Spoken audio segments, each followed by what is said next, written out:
Welcome back, students, to the online class of English.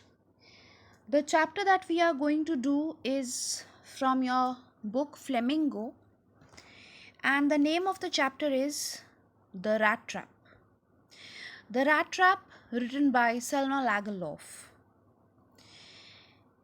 This story is very philosophical.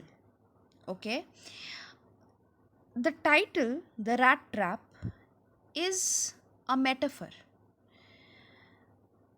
because the title highlights the human predicament of falling into the trap of various temptations. The author has very well analyzed the emotional needs of human beings that govern their behavior. And while reading the story, we'll find that with the usage of subtle humor, somewhere she has tried to serve the seriousness of the message.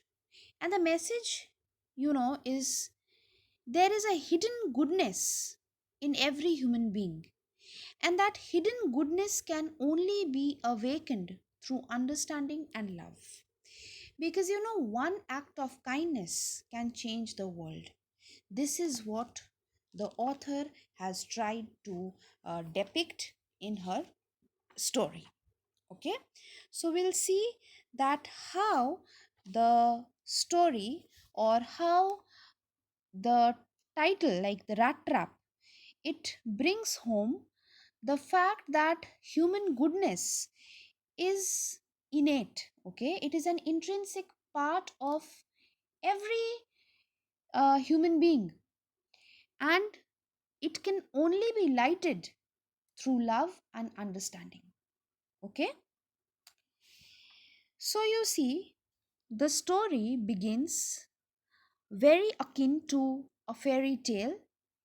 Once upon a time, okay, so once upon a time there was a poor wanderer, poor uh, vagabond kind of a person who used to sell rat traps, okay, to make his living. And that he did by making, like, he used to make the rat traps out of begged material. Now at times he used to do petty stealing, and also like, along with selling rat traps, he also used to beg, and uh, he used to steal. Okay, why? Because to sustain, to survive. So he was very lonely, he was very somber, and with this loneliness and with this sadness, a thought came to his mind. And the thought was that all the comforts of life are nothing but they are baits. Baits which actually trap human beings.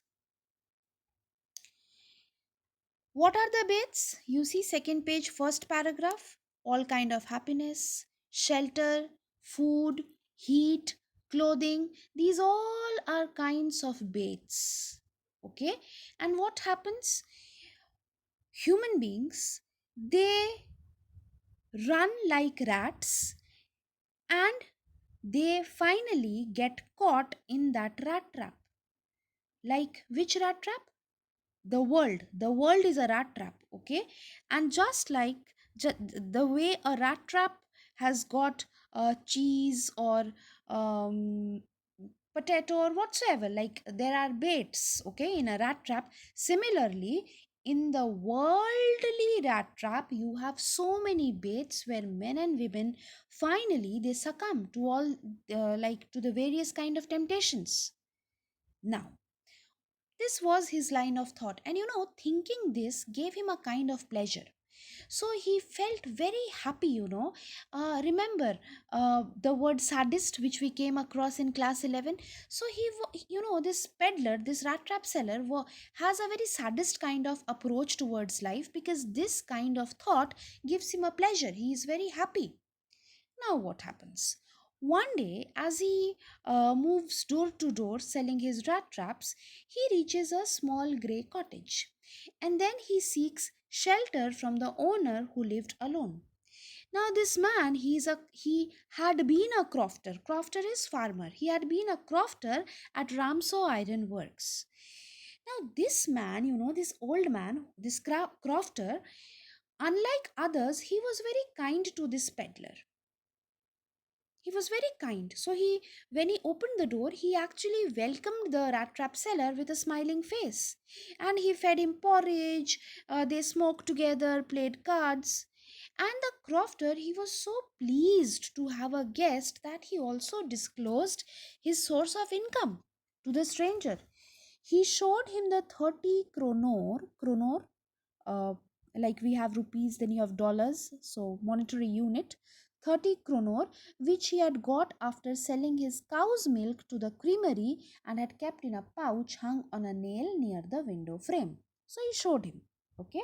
He shared almost everything. He was so happy. The crofter was so happy to get this rat trap seller that he shared all his confidences with him. Okay. And why was he so happy? Because you see, over here it's written he was all alone. He did not have a wife and children and all.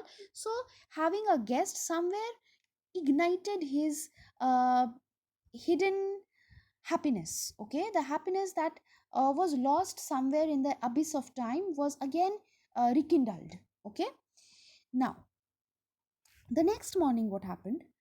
The rat trap seller took leave of his host but returned half an hour later. He smashed the window pane and stole the money that the crofter had shown him the previous evening. So bad of the rat trap seller. He shouldn't have done this, isn't it? But then we know that this rat trap seller, he's a selfish man. He has a sadist approach towards life because thinking that people are running like rats and are ready to get trapped in the worldly rat trap, he finds satisfaction, he finds happiness. So we know that he is not a very pleasant man. Okay, so this man, he steals, and then he took to the road into the woods to avoid getting caught. He walked quite long and got confused by the maze of forest paths. Finally, dead tired and hungry, he realized that he had fallen into a trap. So, somewhere, he felt that he was punished. He was punished for his action, and thus he is finally trapped. Trapped, the forest acts as a rat trap over here. Now, what happens? This was late in December, and suddenly he heard the regular thumping of the hammer and realized that he was near some iron mill. And then he gathered strength and walked in the direction of the sound to finally reach the Ramso Iron Works. Now, this Ramso Iron Works is the same one where the crofter used to work. Okay, so he sneaked into the mill and entered the forge. He sought permission from the master blacksmith to stay for the night. And the master blacksmith, his reaction was, I am reading it out. The blacksmiths glanced only casually and indifferently at the intruder. He looked the way people of his type usually did, with a long beard, dirty, ragged, and with a bunch of rat traps dangling on his chest. So, this is how the rat trap seller looked like. He asked permission to stay, and the master blacksmith nodded a haughty consent without honoring him with a single word. So, this was Heights, okay? He just gave a consent, he agreed, and that was very arrogant, okay? A haughty consent. And he did not even utter a word, he did not even say a single word. So, he just consented, okay? So, finally, we see that he sought permission from the master blacksmith. The man agreed, the master blacksmith agreed, but while reading, without honoring him with a single word, we come to know that he agreed, but that was done in a very cold manner. Okay, but this peddler, we know that he is very selfish. Okay, he is concerned, like the only thing that concerns him is he himself. So he went close to the furnace to warm himself and lie down to sleep. Now, what happens? Next, we move on to a new point in the story where we see that the owner of this mill was a prominent iron master whose ambition was to ship out good iron. Hence, he would visit his workers regularly to inspect their work. So he came to the mill that night as well. Now, the rat trap seller, we know that he is sleeping. So his presence caught the iron master's attention and he moved closer.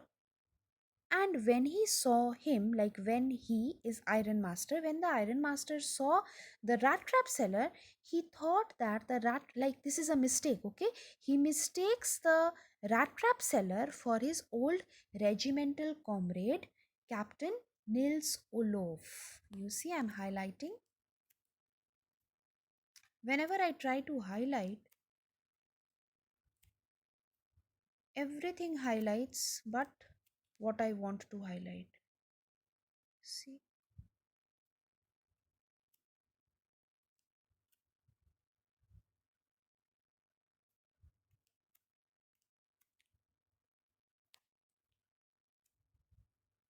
Nils Olof.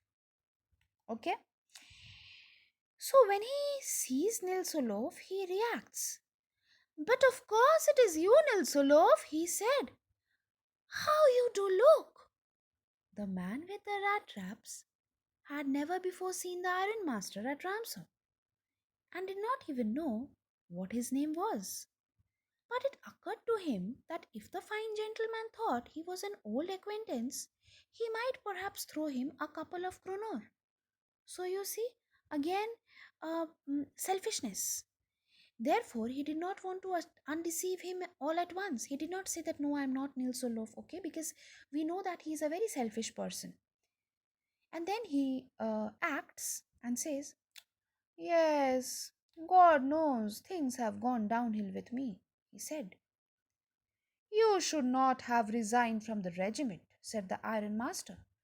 That was the mistake.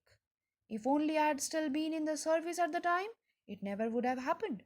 Well, now of course you will come home with me. So we see this Iron Master, he's overwhelmed. Why? Because he has met his old acquaintance, and saddened by his pitiable condition, he insists the rat trap seller to accompany him to his house. Now we see that the peddler has not revealed his true identity, and that is why he refuses to go with the Iron Master. He tries to convince, like the Iron Master tries to convince the rat trap seller. You see, over here he says,